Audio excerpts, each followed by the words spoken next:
ஒரு கர்த்தருடைய ஊழியன் எப்படியாக தனக்கு ஊழியத்திற்கு ஏற்ற துணையை, வாழ்க்கை துணையை தேர்ந்தெடுப்பது என்பதை குறித்து உங்களோடு பகிர்ந்து கொள்ள இருக்கிறேன்.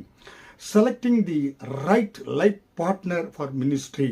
ஏனென்றால் கர்த்தருடைய ஊழியத்தை செய்வதற்கு உங்களைப் போல அந்த எண்ணங்கள் ஏற்ற துணை இருந்தால் தான் ஒரு வெற்றியுள்ள ஊழியங்களை செய்ய முடியும். அதற்கு ஷேர்டு ஃபெய்த் அண்ட் வேல்யூஸ், உங்களுடைய விசுவாசத்தை, நீங்க என்ன விசுவாசம் வைத்திருக்கிறீர்களோ அந்த விசுவாசம்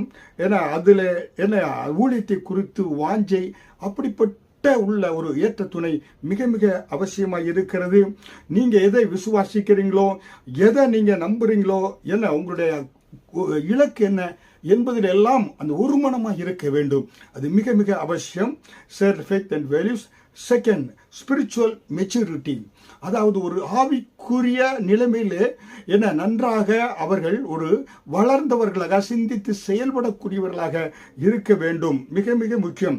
ஏனென்றால் அவர்கள் ஒரு பிரேயர்ஃபுல் லைஃப், அவங்க வாழ்க்கையில் ஒரு ஜெபம் முக்கியம். ஒரு ஜெப வீராங்கனையாக, அது மட்டுமல்ல வேதத்தை கற்றுக்கொள்வதிலே மற்றும் பார்த்தீங்கன்னாக்க மற்றவர்களுக்கு அதாவது சர்விங் ஹேபிட்ஸ், அதாவது ஊழியம் உதவி செய்வதிலே அவங்க அப்படி கவனம் உள்ளவர்களாக இருக்க வேண்டும். மிக முக்கியமாக பார்த்தீங்கன்னா அவங்களுடைய இதெல்லாம் கற்றுக்கொள்வதற்கு ஆர்வம் உள்ளவர்களாக அவங்க இருக்க வேண்டும். அது மிக முக்கியம்.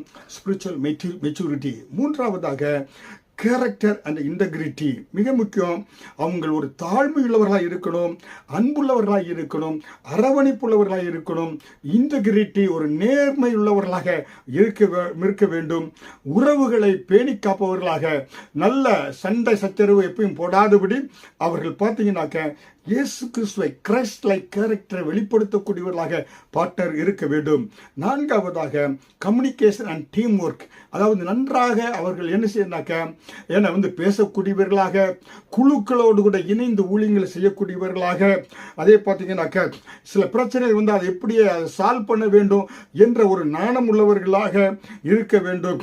ஒருவரை ஒருவர் உற்சாகப்படுத்தக்கூடியவர்களாக இருக்க வேண்டும். நன்றாக எல்லாரோடும் பேச வேண்டும், பழக வேண்டும். Communication and team work.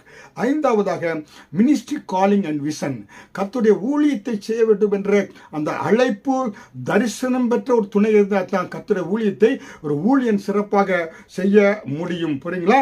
அதனால தான் அது மிக மிக முக்கியம். ஆறாவதாக எமோஷனல் அண்ட் மென்டல் ஸ்டெபிலிட்டி.